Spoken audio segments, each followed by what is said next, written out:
Алтын құс ертегісі. Бір шалдың 3 ұлы мен алма ағашы болыпты.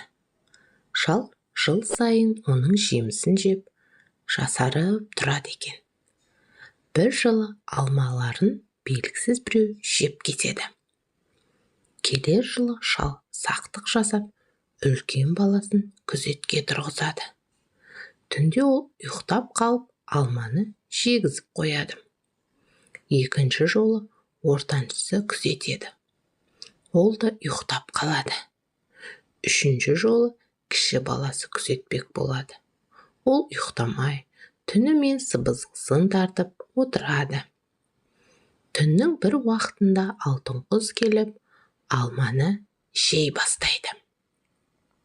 Бала қанатынан ұстай алғанда, құс ұшып кетіп, бір қауырсыны қолында қалады. Ертесіне құстың қауырсынын әкесіне әкеліп береді. Сонда әкесі: "Енді құстың өзін табыңдар", дейді. Ғажайып құсты іздемек болып, шалдың 2 ұлы мықты ат мініп жүріп кетеді. Сол кезде кіші баласы: "Мен де барамын", деп әкесінен рұқсат сұрайды. Әкесі келісіп, сары құнанын ерттеп береді. Бала жол бойында қара тасқа кезігеді. Қара таста сол жаққа барғанның өзі өледі, оң жаққа барғанның аты өледі деген жазуы бар екен. Сонда құнанға тіл бітіп: "Өлсем өлермін, оң жаққа жүр", дейді. Бала тоғайдың ішіне келгенде бір бөрі тап береді. Ол аттан түсе қашады. Бөрі атты бас салады. Құнанынан айырылып, бір терекке жасырынып, жылап отырған балаға қасқыр: "Қорықпа, мен сенің атыңды жедім. Енді тілегіңді орындап, барар жеріңе жеткіземін", дейді. "Іздегенім алтын құс еді", дейді бала. "Онда сен менің үстіме мін де, көзіңді жұм", дейді. Мінеді, көзді жұмады. Бөрі зымырай жөнеледі. Бір уақыттар болғанда қасқыр: "Көзіңді аш", дейді. Бала көзін ашса, бір қалаға келіпті. Бөрі: "Құс мына үйде", ақырын барып, аяғыңнан ұстамай, қанатынан қармап алып шық, дейді. Бала үйге кіргеннен кейін қасқырдың сөзін ұмытып, құстың аяғынан шап береді.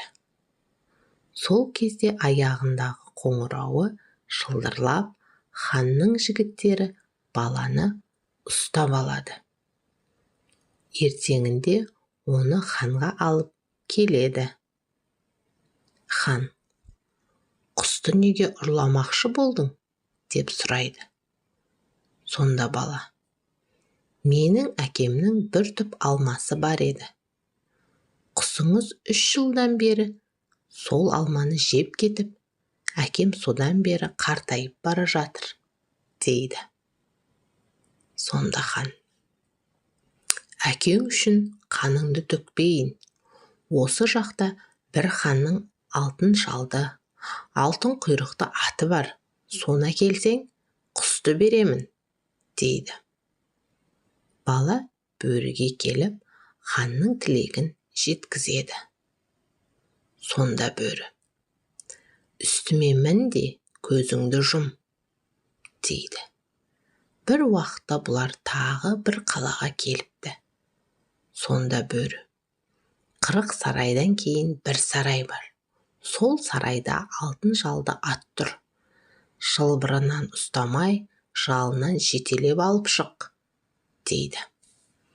Бала айтқанды ұмытып, шылбырынан жетелеп шығамын деп, тағы да қолға түсіп қалады.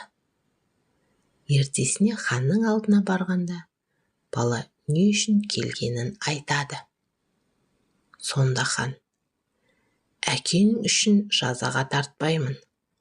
Осы жақта бір ханның сұлу қызы бар. Соны алып келсең, атты беремін, дейді. Бала бөріге келіп, жағдайды айтады. Сонда бөрі: бұл жолы мен барайын, деп өзі кетеді. Ханның қызы 40 қызбен бақ ішіне сейілдеуге шыққан екен. Бөрі алма ағашына жасырынып тұрады. Қыздар жанынан өте бергенде, ол ханның қызын көтеріп ала жөнеледі. Балаға әкеледі. Жолда қыз бен бала бір-бірін ұнатып қалады. Бала бөріге: екеуміздің айырылғымыз келмейді. Осының амалын тапсаң екен, дейді.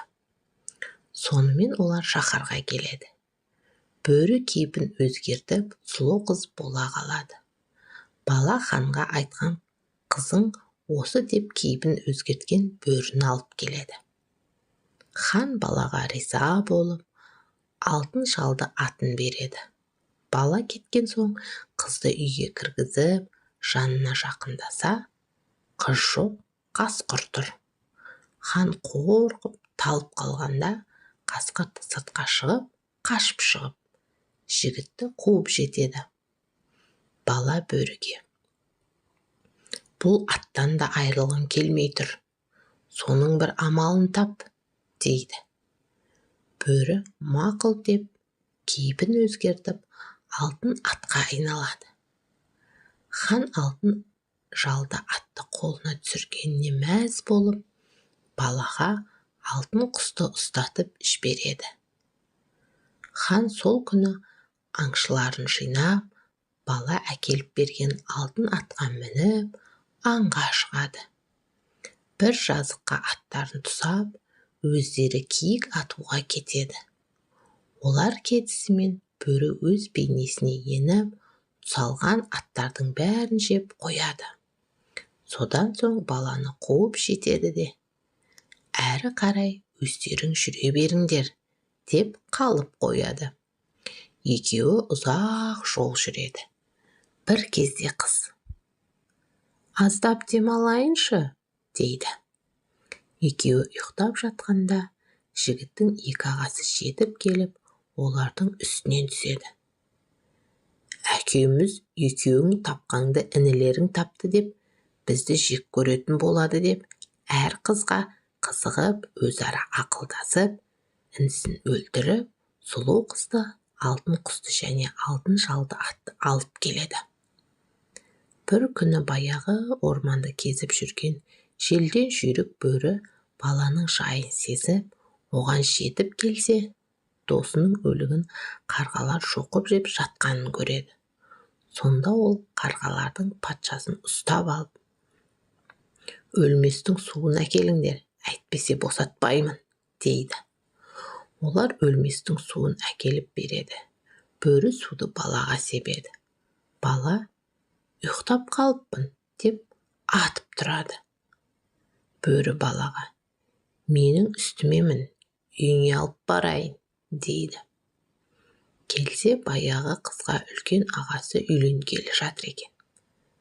Бала: үйге кіріп сыбызғы тартып, біреуге рұқсат сұрап бер, деп бір кемпірді жібереді. Кемпір баланың сөзін жеткізеді. Сонда әкесі: бәлкім менің кіші баламның күйін ойнар, кірсін, дейді. Бала үйге кіріп, сыбызғы тартып береді. Сонда қыз: мені алған бала осы. Бұл екеуі мұны өлтіріп, мені осында алып келді, дейді. Әкесі істің жайын түсініп, екі баласын елден қуып, қызды кіші баласына алып береді. Екеуі бақытты өмір сүреді.